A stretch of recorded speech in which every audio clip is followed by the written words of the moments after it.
We'd like to welcome everyone here to yet another PUA webinar. This series discussing cutting-edge topics focusing on AI, artificial intelligence. We have a three-part series. Tonight we will deal with AI in the lab. And I couldn't think of a greater, a better equipped and most appropriate candidate for this show, for this episode, than Dr. Alan Copperman. Dr. Copperman and I have known each other for quite some time.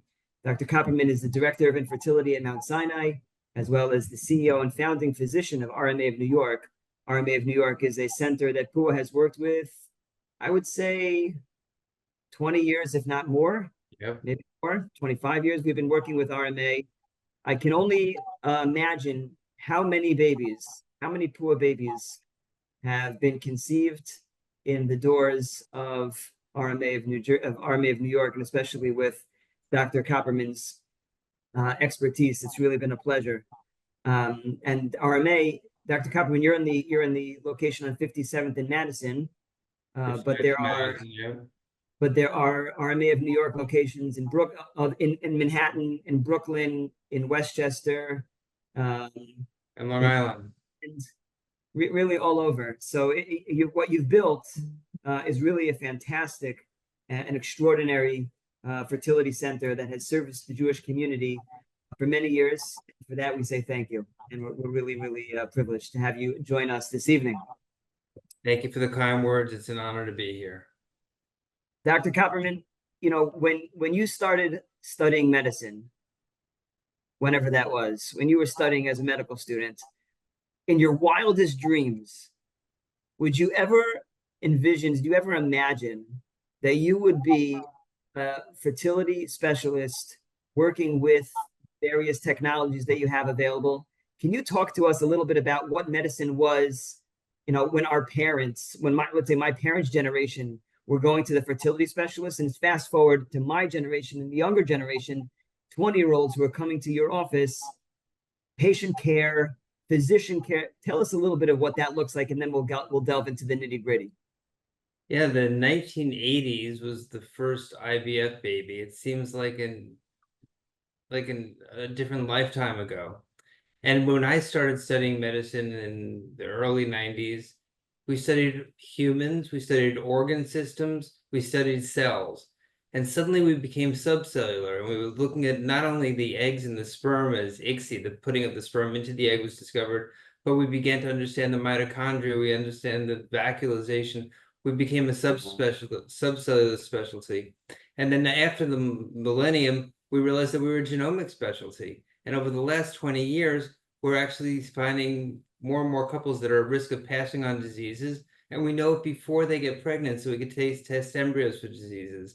And we actually can test the genetics and make sure that the embryo is healthy, is chromosomally normal. And we do that before we even put the embryo in. So we become a genetic specialty. And now we've moved beyond the genome. We're moving beyond into big data. So it's zeros and ones that we're looking at. We're looking at mathematical models to drive treatment. So we've evolved from a human to the cellular, to the subcellular, to the genomic, to the infinite universe of information that will drive us into the next century. So let's take a page. I mean, it's unbelievable. Most patients will have absolutely no idea what you just said. Most patients walk into the doctor's office and they want a baby, and they're coming to RMA of New York because RMA of New York is a center which is an excellent center, excellent physicians, and excellent embryologists. Can you say that your center is successful because of AI? Not only because. Well, it's super successful because you're able to incorporate AI into the treatment. And if that's the case, tell us a little bit about what does that look like for the patient?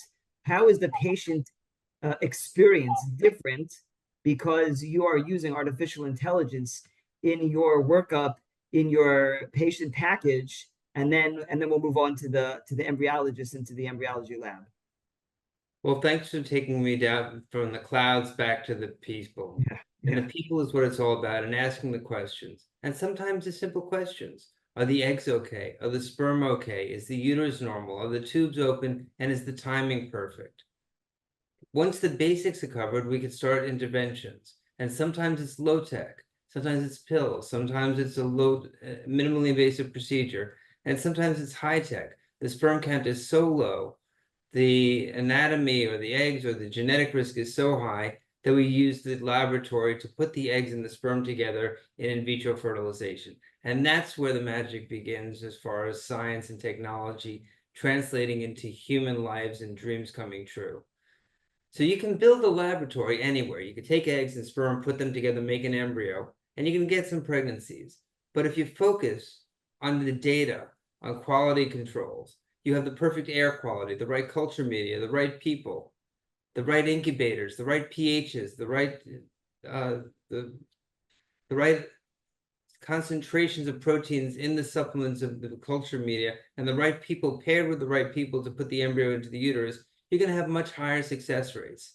So you talked about a bunch of terms. We talked about artificial intelligence. Artificial intelligence is simply a computer system that imitates intelligent human behavior. Think pushing a button and having your TV go on, or maybe even your Apple TV go on. And then we have machine learning, which is layered on top of artificial intelligence. It modifies itself without human intervention. It knows mom, dad, kid, what they watch every single day. And then there's deep learning, and that's where we're really heading in artificial intelligence. Deep learning is multi-layered. It recognizes your face, it knows what patterns, it knows the conversation that you had today, and it knows that you're really going to watch an episode of The Bear or some other TV show. So layer that type of deep intelligence, this neural network learning on the laboratory. I want to know if I've got 50 incubators, I'm running 10,000 IVF cycles. I want to know which embryos are developing the fastest, which maybe we need to service, which culture media is the right batch, which pair of people, which embryologists are the right to put the sperm into the egg, which doctors are the right ones to transfer the embryo. That information, it can't be looking at a box score and saying, I think this is better, A is better than B. That's deep learning that needs to be done by computers and can be done by computers. That's how you optimize outcomes.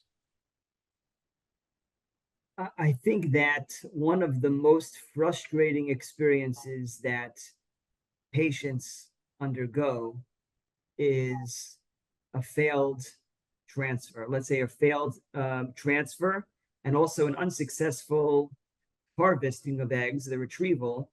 They wanted more eggs. They thought they were going to get more eggs, and those eggs didn't develop. Is there a technology in the lab that the lab can utilize that could either pinpoint the right time to harvest the eggs, or there is a technology that can protocol?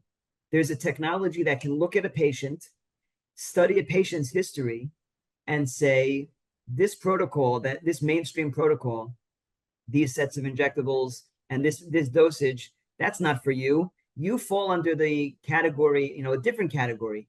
And machine learning, AI, whatever we call it, will basically custom tailor a protocol to a specific patient, as opposed to a doctor saying, well, that didn't work, we'll have trial and error, let's introduce another protocol. How fine-tuned can protocols be, timing of retrieval and timing of transfer be, based on various technologies? Like, what's out there? Let's tell our listenership, give us a little bit of a history of how it used to be done in terms of when we schedule the retrieval, how we protocol and stimulate patients, and what has now changed because we have technology available, especially the artificial intelligence.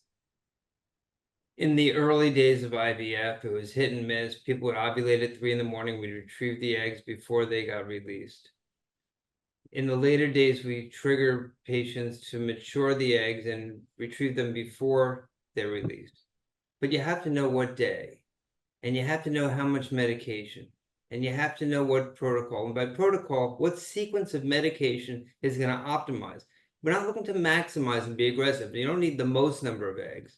We don't need to minimize. I think mini stimulations and minimal IVF makes no sense. We don't want the worst. We don't want the most aggressive. What we want is optimal.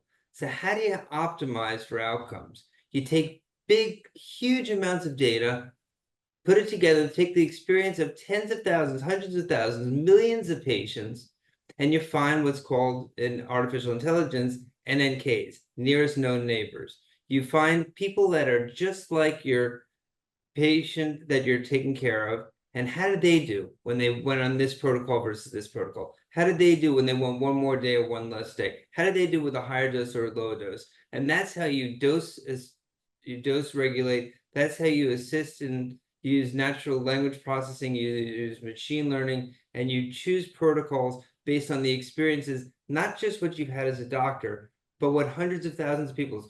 You and I talked about autonomous cars. Wouldn't, we've all maybe had a little fender bender in a parking lot. Wouldn't it be great if everybody in the world learned from what a mistake that you and I made? That's what we do with IVF.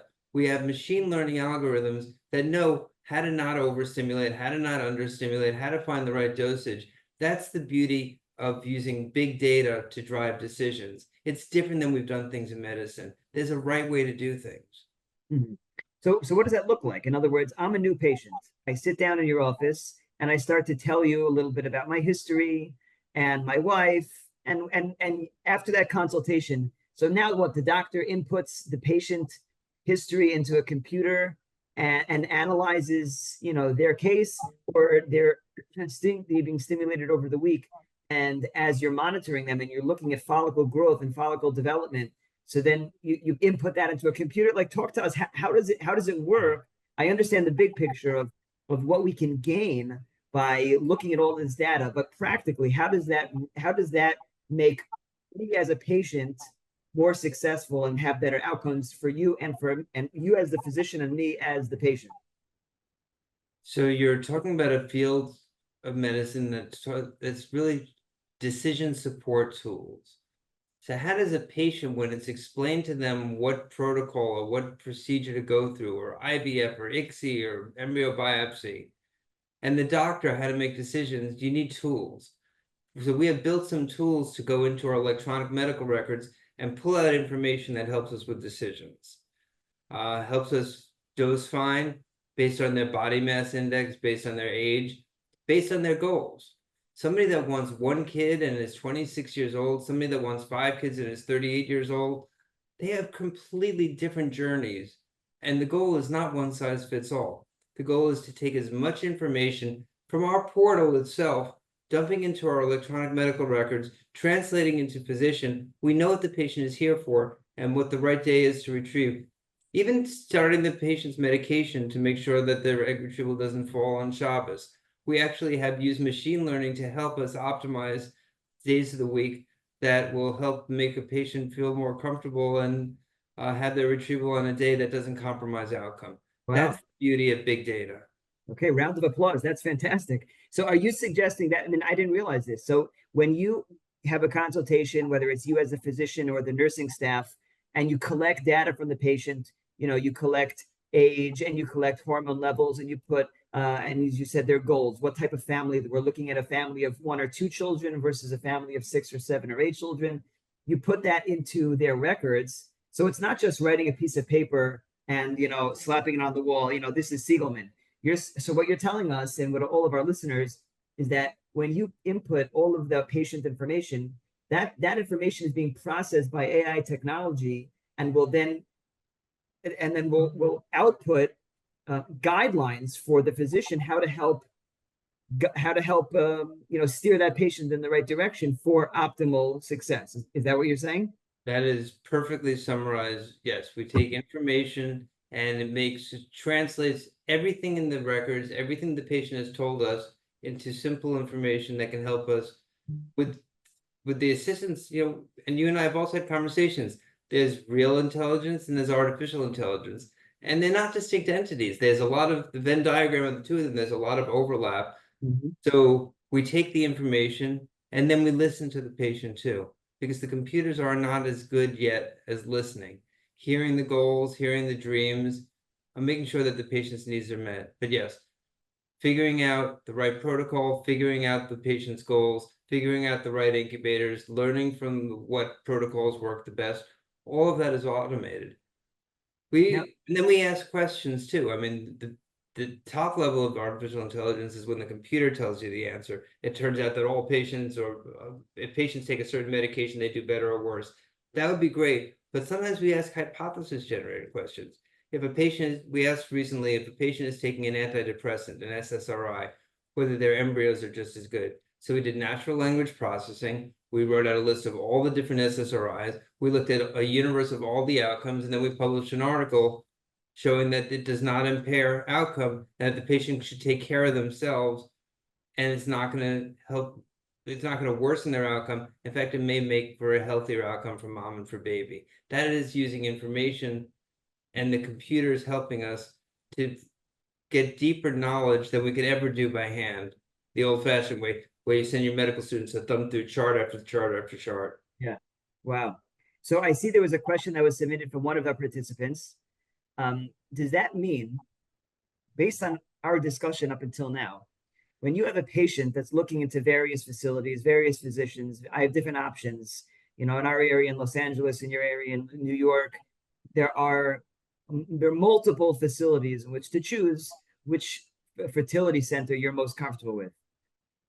Is one, when you're going down like your own personal checklist, I want a male physician versus a female physician. I want it to be walking distance. I don't care if it's walking, whatever your issue, whatever your preferences are. Should one of your questions be, to what extent does this lab utilize artificial intelligence to help custom tailor patient protocol? Or is that something which is all across the board? Or no, maybe some labs do use it and others are more old fashioned, and maybe it's worthwhile to go with the newer, updated, more modernized approach than the old fashioned way. I'm going to sort of answer the question, but say that the outcomes are publicly available. SART, the Society of Assisted Reproductive and Technology, publishes, the CDC publishes outcomes. You don't have to go to a clinic that tells you that they use AI to select machine learning algorithms to pick out embryos, or AI to help identify incubators that don't have the right blastulation rate. Instead, you can actually look at what the outcome is, and then you call up and see if they hear you, if they listen to you, if they make you feel comfortable, if there's an inclusive environment that they're open to PUA coming and observing in the laboratory and watching. Maybe you can tell, like, when you go into the laboratories, you must see differences there too. It's not just the computers, it's the quality control and the human touch. For sure, for sure. But that's, and I agree with you 100%. Well, let's take a patient that was not your run-of-the-mill young unexplained fertility, or we just need some IVF to help us. Let's say you have an older woman, the older patient. Actually, someone just submitted a question regarding a woman with low ovarian reserve, low AMH. She writes here: is there a better facility to choose for for over 45? Let's say we're dealing with a patient that the protocol is going to have to be really, really precise, because we're not dealing with someone with a tremendous amount of eggs, a very high fertility, success rate. For them, they don't have the time for the trial and error. And some of them might be willing to sacrifice bedside manner and all of that. That's just jazz. That's icing on the cake. I need my baby, and I need my baby now. So are there clinics that you would say in your experience are better equipped to deal with those more difficult cases because of the technology, and they don't waste time with trial and error? I can give you, based on millions, hundreds of thousands of patients, that this is the protocol for you. Not to say that's a guarantee. There are no guarantees. Yes, but I mean, there was recently. You must be Jewish, Dr. Kaufman. You must be Jewish. Yes. On one hand, no, there was a series of clinics that just opened up saying that they used AI, and they didn't do very well, and they went bankrupt. It was national. I mean, so the words are sexy. We use machine learning algorithms, and we're different than everybody else. The proof is in the statistics, and you don't have to sacrifice hand-holding. You don't have to sacrifice compassion. You don't have to sacrifice your religious beliefs. If you want a collection device, if you're a mikveh observer, you can actually have it all. You can have the success rates. You can have the artificial intelligence, which I think lead to the better success rates. I mean, every single embryo transfer we do, we have a machine learning algorithm that takes a look at the grade of the embryo. What day were they, day 5 or day 6 or day 7? Were they inner cell mass, the trophectoderm? The meticulous details, the morphokinetics, the speed of division, takes a look and tells us, for this patient, this is the best chance of having a healthy baby. We think we should choose this embryo. And not every lab does that. I mean, we've done 60,000 transfers. I mean, some laboratories have done 200. It's just, that's where your difference is. I see there's another question that came in relating to um, low ovarian reserve. Can you talk to us a bit about technology that's available, perhaps artificial intelligence, some type of program or some type of protocol that's available to help women who are struggling to even produce 1 or 2 eggs, women who are either advanced age, advanced maternal age, or even younger women who have diminished ovarian reserve, and 20-year-old woman, but she has the ovaries of a 40 or 50-year-old woman. Right. She desperately wants a child. What types of technologies are available to help them with their journey? So taking a step back, a woman is born with all the eggs she's ever going to have in her lifetime. In her 20s, 90% of the eggs are normal. In her 40s, 90% of the eggs are abnormal. And that's inevitable. But some women age faster or slower. So when we have a woman that has diminished ovarian reserve or premature aging of the ovaries, we know it. She often has shorter cycles. She has a lower follicle count when we look with the ultrasound. We do a blood test for AMH, or anti-Müllerian hormone, which is a hormone made by the cells that surround the eggs inside of the ovary. And if you got a lot of eggs, you have a high AMH level. If you don't have a lot of eggs, you have a low level. So they have a low AMH level. And then we give her fertility medications and she doesn't make a lot of eggs. So that's the patient you're talking about. She's got premature aging or diminished ovarian reserve. Things that don't work, going to some off-label person and giving things like growth hormone, spending thousands of dollars when the FDA says it shouldn't be used for that. Things like platelet-rich plasma, taking the blood, spending thousands of dollars and injecting stuff into the ovaries, completely doesn't work. Things that do work, reasonable protocols meant to optimize egg quality. Sometimes doing genetic testing on the embryos because they may be more predisposed to having an unhealthy egg. You can't make a bad egg into a good egg. You can't create eggs in somebody that doesn't have eggs. But a good laboratory and the right protocol, that's when you're going to have those success stories. And persistence. Every cycle is physically, emotionally, and financially exhausting. The burden of treatment is high. But over time, people that continue and persist within reason usually come home with a baby.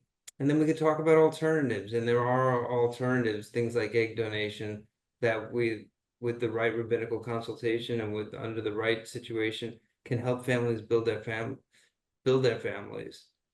I think what you said is a critical point for everyone listening to this webinar now, for everyone who will see the recording, and for just for everyone in the world, that as the technology advances, and it doesn't mean that all world problems are going to go away, and someone who doesn't have any ovaries will now have ovaries, someone who doesn't have a uterus will now have a uterus.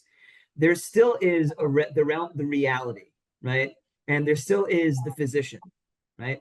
There still is a doctor who's overseeing this patient, and we're dealing with the patient and everything that the patient has, the flaws, the benefits, and whatever the issues that are coming to the physician that this couple are presenting. So it's important to realize that as excited as we get, about the technology and about AI, and as fantastic as the findings are, and the application, the execution of this technology is, nevertheless, it's not going to create impossible situations into realities always, right? Yeah. And I think that that's an important point to now to discuss kind of how the doctor is relevant. Are you ever nervous that it will come a point that the computer will take over the lab, that a robot will take over the lab, and they're going to say, sorry, you're going to get a robotic message. Sorry, Dr. Copperman, you're out of a job because we don't need you anymore. I mean, obviously that's ridiculous, but in a serious way, is there a concern that the technology is evolving and it's actually a disservice to the patient, that it's actually to the patient's, really going to be a disservice because they're going to become too powerful? No, I think only if we lose our heart and our compassion, and the computers haven't quite figured that part out yet. So fast forward to what's going to make us lose our job as IVF specialists. It's not going to be the bots. It's not going to be AI. it may very well be the dermatologist. I mean, 5 years from now, 10 years from now, we take a punch biopsy of the skin, we take a fibroblast, we induce it to go through meiosis, we create an artificial gamete, and we take one gamete, fertilize it with another artificial gamete, and then we test the embryo for hundreds of thousands of diseases, and we grow a baby, and we haven't needed the fertility shots, the egg retrieval, the eggs, or the sperm. I mean, that's the cool part of science and technology for the future. So we will need AI to figure out if somebody's got 100 artificial embryos to figure out which one is the most likely to lead to a healthy outcome, free of disease, without losing our humanity, without losing some of the brilliance that come with people that are different. So I mean, you're asking a philosophical question, you're asking a religious question, a scientific question, All of the above, really. but I mean, we have to have the conversation. And I love how you're asking these questions, because the future is going to be here faster than we could have ever imagined it. yeah. You know, every doctor has that mug that says like, "Don't confuse me with Google" or something like that. So something along those lines, right? I didn't go to medical school for you to Google for you to Google your diagnosis.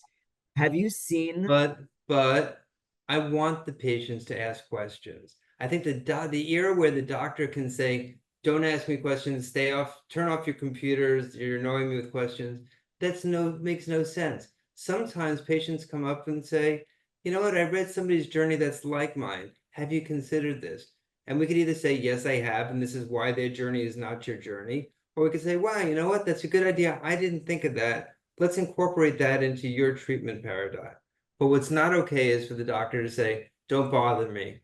I think a patient often feels anxiety when they go through fertility. A lot of the anxiety comes from a loss of control, because there's so little that we can control. When we want to have a family, the stakes are high, and every month and every period feels like the end of the universe.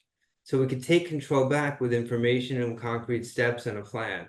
That's when you go to a fertility specialist. That's when you ask questions. And how do you learn? I mean, this is like a new language. I could say intracytoplasmic sperm injection and pre-implantation genetic testing, and it could roll off of my tongue. But for somebody else, that may be a new language. So they could study and they could learn, and or it's up to us to have the decision support tools and help people understand the language so that they can become their self-advocates.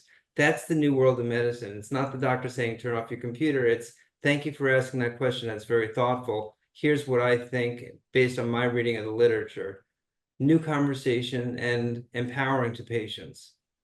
Amazing, amazing. And it's really that synthesis, that merger of human intelligence, right? A physician intelligence and experience, together with the artificial intelligence, and together that package that the physician can present to the patient. That seems like the optimal package, with hopefully yielding in the optimal results. And you're using, I think, the perfect word. This is optimization curves. This is not the most babies, the fewest babies, the most medication, the least expensive. This is what is the optimal journey. To come up with an optimal journey, you have to define good and bad endpoints. And that's where the humans do still come in. We know that miscarriages are devastating. We know that twins, while they sound exciting, can often be complicated. 5 times the risk of prematurity, maternal and fetal risks. So having one baby, not failing cycles, not having a miscarriage, and you start to build these optimization curves to figure out for any one patient, for any one couple, what the right algorithm is to put them on the right treatment pathway, the right journey level treatment pathway. So there's this concept in big data of building an in silico model. It basically means on a chip. So instead of building a model with bricks and Lego pieces, we take tons of information and we build these models, and we change the trajectory of a population from one towards sickness to one towards health. And that's cardiologists do that, pulmonologists do that, immunologists do that, rheumatologists do that, and as fertility specialists, we have to do it too. So it's not always infertile and fertile as a dichotomous outcome. There's subfertile too. And then there's family building. That 40-year-old couple that falls in love and wants to have 3 kids, they can't putz around with 2 years of infertility. Right. They may need to bank embryos immediately. So how do you build the model that explains to them what their likelihood scenarios are? You lean on big data. How many people like them have not reached their goals? How many have reached their goals? And the ones that reach their goals, what did they do? That's taking huge amounts of information, synthesizing it, and helping an individual couple meet their needs. I mean, I love the topic so much. Yeah. If I may, with like only a slightly biased perspective, it kind of sounds to me like what PUA is as an organization with all of the experience with the Jewish community. And then you have patients call and you have couples that are looking for advice. So kind of that synthesis between their specific situation and the doctor's experience in the lab and kind of putting everything together, looking at the big picture based on everything that we've seen over the years to present back to the patient, this is what you should do. Speak to the doctor, consider this plan, and for your journey, this is what's going to be the the most appropriate decision for you as a couple. I know that you are, in some ways, this magical bot. You see that 40-year-old couple that's analytical, that has this family building dream, and I've seen patients directly from you that say, you know what, they're going to seem like the right match for Alan because he's going to hear them and help them meet their goals. So you do this pairing, this pathway based on your experience. And I do the same thing for you. I mean, a couple walks in, and I know that PUA is going to give them the comfort that their beliefs, their religion, their being is going to be respected, and that I can help them. I can respect their beliefs and help them achieve their goals. So take this and start scaling it, building algorithms, and you have these pairings. And that's what we do in the laboratory. That's what we do in the IVF center. Basically, let's get back to science. Someone asked a very interesting question, and I see the question right now on the computer, and it really is it's a very important question because we get many calls from azoospermic patients, azoospermic men. They haven't had any children, infertility, unfortunately. They have no idea why. They come to the doctor, they do a semen analysis, and the doctor unfortunately tells them that they have no sperm in the ejaculate. So they'll do another test. Yet again, semen analysis comes out, 0 sperm in the ejaculate. The patient is azoospermic. Typically, we would want to do with at that point, let's say an extended sperm search. And up until now, an extended sperm search just means that an embryologist or a urologist, whoever it may be, is sitting there and he's or she is looking through the specimen super carefully, not looking at the clock, specimen after specimen, slide after slide, trying to find sperm in that ejaculate, in that sample. Now that we have AI, are we still looking at that same single physician who's going through a specimen with the tool over and over and trying to find sperm? Or is there some technology that we can introduce to help this patient identify, locate, and then freeze single sperm cells, in that in that ejaculate? Okay, I count 11 questions that you just asked me. So guy shows up, not getting pregnant, we do a semen analysis. There's no sperm. They're either obstructed, meaning that they're making sperm but they're not coming out, or they're non-obstructed, meaning that they're not making any or many sperm. If they're making sperm and they're not coming out because they're missing the vas deferens, the connecting duct, it's easy. You go into the testicle, you get sperm, you put it into the egg, you have a baby, you live happily ever after. Okay. If they're a non-obstructive azoospermic man, now it's complicated because there may not be many sperm. Now, what does that mean? Picture, I don't know, a plane going down the Atlantic Ocean and you're doing a manhunt and you're looking for that one swimmer in this great body of water. That's what it's like at this sperm hunting game when there's a non-obstructive azoospermic gentleman that's produced a specimen. And it could take hours and hours. I mean, we sometimes have 3 people working 3 hours, so 9 man hours to find. And if she's got 11 eggs, we want to find 11 sperm. We're right at the verge. We've tested some technologies. I think we're within the next couple of years of having AI and image recognition and optical technologies that will identify, zoom in on, and say, is this a sperm? Is this not a sperm? And have the embryologist then scoop it up and see it and tell it. So we're almost there. We're close. That's great. That will be, just from my experience, that will be a tool invaluable to the Jewish community, to any community, but especially the Jewish community. We take it very seriously, and in order to, some other patients may look at sperm donation as an easy next step. And but there are so many Jewish patients that don't want to get there. They want to find their own sperm, and we understand it from a psychological and emotional perspective, and certainly from a halachic perspective. That technology will be extremely, extremely helpful. You know, all of your statements, this is all optimization. We want to efficiently and effectively optimize outcomes, and that means a biological child in the fewest possible attempts in the right place without the husband or the man going through, the husband or the wife going through unnecessary procedures. So how do you optimize that? And that's comes back to what we're talking about. You collaborate, you have big data pools, and you figure out with the couple what it makes sense to do first. Not everybody is going to have the good fortune of having eggs and having sperm, but for the most part, we can achieve babies with the parents' eggs and sperm. If we're persistent, we use the right technology, the right laboratory techniques, the right stimulation protocols, the right embryologists, the right ambient environment. And can I answer one of the other questions that was in the chat too? Will Sure. AI add to the expense? I think it's the opposite. And I think that that's what you and I are talking about, the efficient delivery of care. Could you imagine if we didn't have to learn on 3 bad cycles of IVF before the 4th one is successful, but we learned from 100,000? It's that autonomous car that had the fender bender in the parking lot and taught every other car in the world how not to have that fender bender. If we get it right the first time, we're going to have better outcomes, more cost-effective outcomes. Computers are cheap. Programmers are expensive, but computers are cheap. Yeah, that's a great point, because I mean, how many times have we had couples saying we're on our 11th cycle? You know, we're cycling now for the 6th, 7th, 8th time. Now, perhaps the reason is because there's a trial and error element here. Oh, let's try that protocol. Let's try that protocol. That didn't work. Well, maybe this will work. But the moment we're able to analyze their specific situation, what she's got and what he's got, and you're comparing that against hundreds of thousands, if not millions of patients, forget the first 3 protocols. Those three cycles that they did were a waste of time and a waste of money.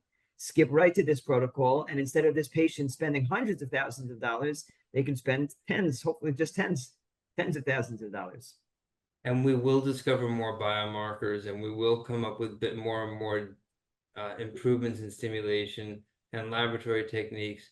We're getting more efficient. We're getting more cost efficient. I mean, look at genetics testing of embryos. Originally, it's like, well, that's going to spend thousands of extra dollars per cycle. But what we're saving in human suffering and miscarriages and failed cycles is astronomical. It's a multiple of what the cost is. So there is some cost involved in some technology, but the prevention of human suffering has significant emotional, financial, societal benefits that outweigh the risks. Yeah. Let's talk about embryo screening for a minute. Couple goes in for IVF cycle. The doctor says, well, there's this technology called pre-implantation genetic screening. I'm able to screen the embryos to see which ones are healthy, which ones are not, which ones are normal, which ones are abnormal. Great. Patient says, yes, let's do it. We'll pay the extra few $1,000s. And the doctor comes back with the following report. These embryos are fantastic. These embryos are disastrous. And then we have a few embryos that are very, on the, there's a spectrum. They're on the verge of maybe they're good, maybe they're not good. What do they say? Inconclusive, inconclusive results. And that's how it has always been. Has there been now new technology to help us better understand the screening of embryos, to get rid of that ambiguity, get rid of that gray area? Either it's a genetically normal or abnormal, and what are the chances of implantation for these embryos over that? That's where we're making the major advances in the laboratory with next generation sequencing. So in the early days of embryo biopsy, you'd look at 5 different chromosomes, like 21, 13, 18, maybe the X chromosome. And you'd figure out, you'd hope that you'd get it right, which embryos were normal and not. Now we look at 100,000 data points spanning the entire genome, points on every single chromosome. So it's easy to call trisomy 21, which is Down syndrome, trisomy 18, monosomy X, some of these major chromosomal abnormalities. We're also finding pieces of chromosomes that are missing or duplicated, and those are more complicated because some of them are going to lead to a healthy baby. And then the new finding that I think that over the last 5 to 10 years that's been complicated calling is mosaicism. So the embryo is 125 cells, and I think that's really what you're talking about. Yeah, 100 to 125 cells. We take off 5 cells. It doesn't miss them because they were going to be the placenta. They weren't going to be the baby. exactly. And 3 of the cells are perfectly normal, and 2 of the cells were abnormal. So it's not entirely normal. It's not entirely abnormal. It's a mosaic. There are 2 cell populations. Now, if it's a mosaic trisomy 21, we're afraid to put it back in because Right. there's a high probability that this child will have significant developmental, intellectual, physical problems. But if it's a mosaic chromosome 1, for example, well, trisomy 1, we'll say, all right, it either is a lab error, it was going to be the placenta, or it's going to not implant, but we can transfer that embryo if it's the patient's only embryo. So that's when you need huge amounts of data, and natural language processing, reading through the world's literature on case reports, and then you sit there and you have a real conversation with the patient. Mm-hmm. So yeah, it's complicated. It's nice to say yes, no, but there is that gray zone, and that's when you need big data to help drive better patient-centered decisions. And maybe the patient's last embryo, the patient may be 26, and maybe she can make another batch of embryos and have one that's definitely positively normal. Is there technology on the horizon that will be able to give us as conclusive as can be kind of decisions? Implant this one, do not implant that one. We're coming really, really close. There are a couple of biotech companies, femtech companies that are doing whole genome sequencing. They're only reading the portion of the genome that is expressed, that is being read out, so the exome, and they don't have information yet on which ones are completely normal and not, or whether every cell is normal. So we're getting there, but we're 3 years away from real reliable whole genome reading. And then we're going to have some complicated ethical decisions. This is a perfectly normal baby, but at 30, maybe they'll have Crohn's decision. This is a phenomenal, normal female embryo, but she might have rheumatoid arthritis when she's 40. Like, we're going to have some really tough decisions, and maybe they're not tough for some people. Of course, that's a normal embryo, but maybe there's one that's not going to have one of these polygenic disorders, these multiple gene disorders. So the ethicists, the rabbis, the doctors, the patients, we have to keep these conversations. I mean, that's why I love how much you read and learn about genomics and big data, because patients are going to turn to you as well as to me to make these complicated decisions as we get these gray zone answers in the future. Yeah, absolutely. With the short amount of time we have left, let's shift over from eggs to uterus. You can have the best eggs in the world, best quality embryos, but if that uterine lining is lacking in any way, that uterus is not the proper environment for a healthy pregnancy. So we're going to have the very frustrating, disappointing, and really the distress of whether it's an implantation failure or recurrent miscarriages. Can you talk a little bit about the uterus as the host, as the environment for the embryo?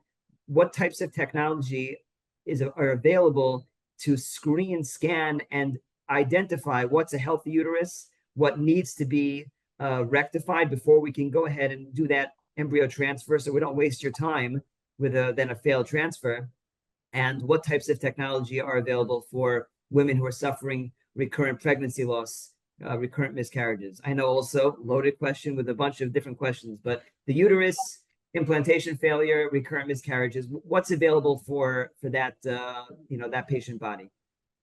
All right, that was 16 questions. You just stopped Sorry, yourself. we don't have so much time. We got to get it in. All right. So most times when you have a normal egg and a normal sperm and a normal embryo, and you put it into the uterus at the right time, you're going to have a healthy baby. The uterus is in general a permissive receptive organ. It's not, I mean, think about the last 10,000 years on the planet. Like, if the uterus is so picky that it has to be on Tuesday, the 13th of September to implant, Like we wouldn't exist as a species on the planet. So the uterus can handle an embryo day 17, day 18, day 19, and it's pretty receptive. Now, somebody that's had multiple surgeries, multiple DNCs, multiple fibroids, multiple polyps, they may have scar tissue. And that's where the problems come in. Somebody that maybe was born with a uterus that's misshapen, they can also have a problem. But with an ultrasound, with a saline ultrasound, with a hysterosalpingogram, with a hysteroscopy, we can identify structural abnormalities. The thickness of the lining is a pretty good marker for receptivity. If that lining gets to 7 millimeters, the uterus is not often a problem. If it's 8 or 9, it's probably not even better than 7. 7 is fine. 6 isn't, I sound like I'm haggling. 6 is also not so bad.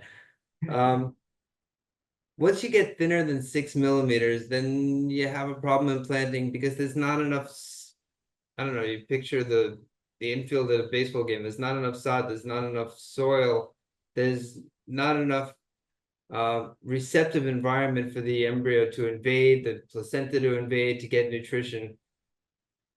It's not easy to fix, but repeated attempts often achieve success. Sometimes surgery is necessary. Sometimes different estrogen preparations are necessary. And there are times that third-party reproduction, we don't go right to gestational surrogates. And again, some people are not comfortable with it. It's nobody's first choice to have somebody else carry the baby. But there are lots of different ways in modern medicine to build a family. But I think that this whole field of this whole internet world of one embryo or 2 embryo transfers didn't work, so I must have a non-receptive environment. Think of that as 50-50 event. This coin I flipped, not to trivialize an embryo transfer, but I flipped a coin twice and it never came up heads. I'm throwing out this coin is terrible. I've got a coin problem. It doesn't make statistical sense. You can have 2 heads in a row, you could have 2 failed cycles in a row. That doesn't mean the third one is anything other than 50-50.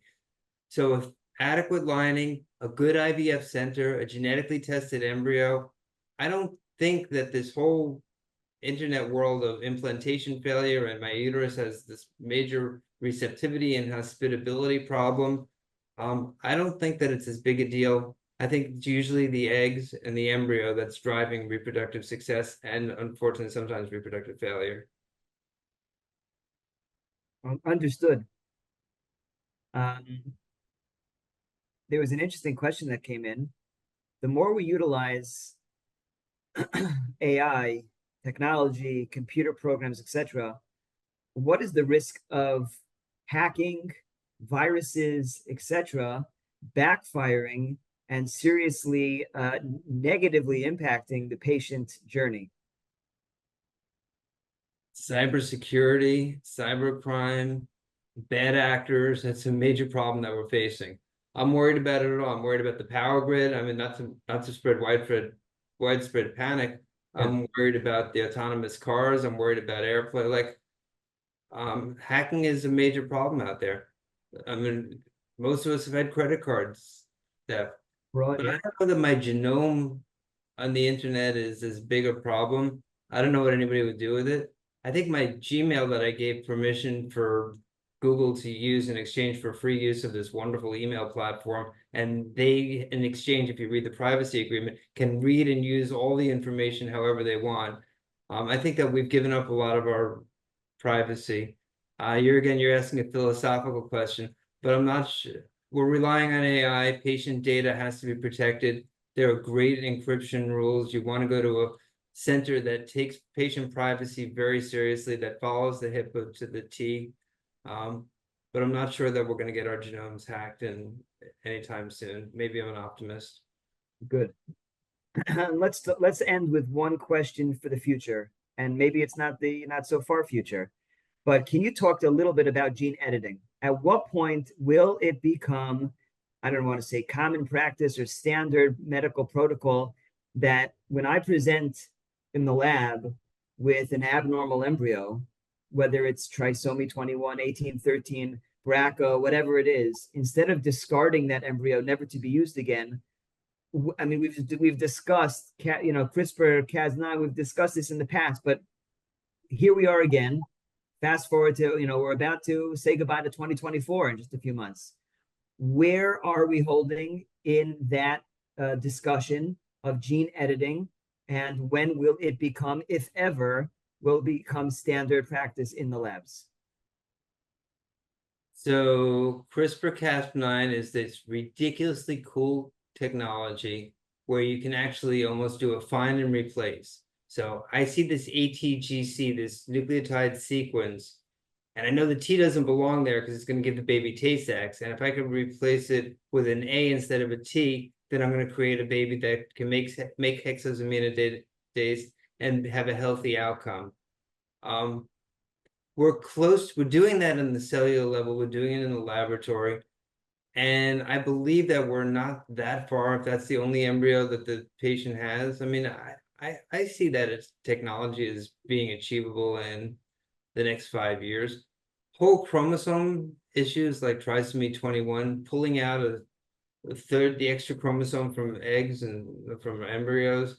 I'm not sure that that's going to happen. Identifying these abnormalities, finding ways to make more embryos, I think that's within our grasp.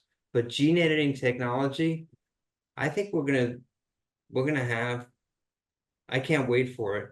But we got to make sure it's safe. We've got to make sure that the trial is done in a large scale in a controlled fashion on subjects that have been consented and understand the risk benefits, and that we follow these babies for a long time and make sure that they're really healthy and that there aren't any unintended consequences.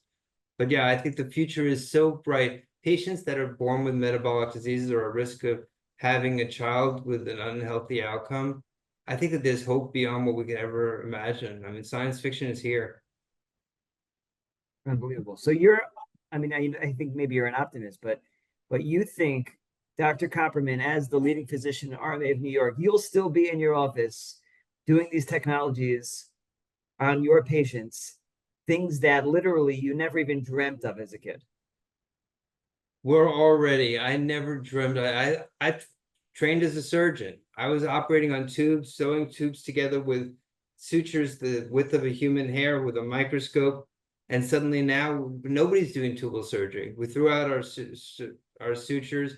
We went to laparoscopy. We threw out the laparoscopes. We went to robotics. We threw out the robots. We do surgery in a dish. And now we're talking right now about using a molecular scalpel, essentially, doing CRISPR-Cas9 technologies to edit genomes from and embryo. DNA.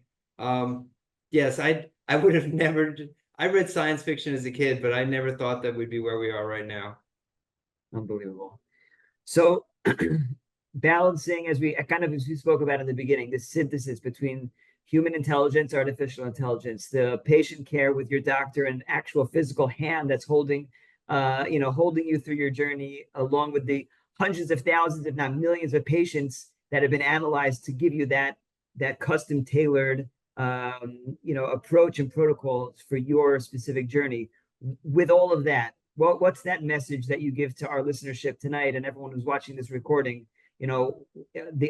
Hopefully what I would like is that optimistic message that the technology is working in our favor, and the technology will hopefully help patient care, outcome, of course, and more success for RMA and PUA in terms of more Jewish babies.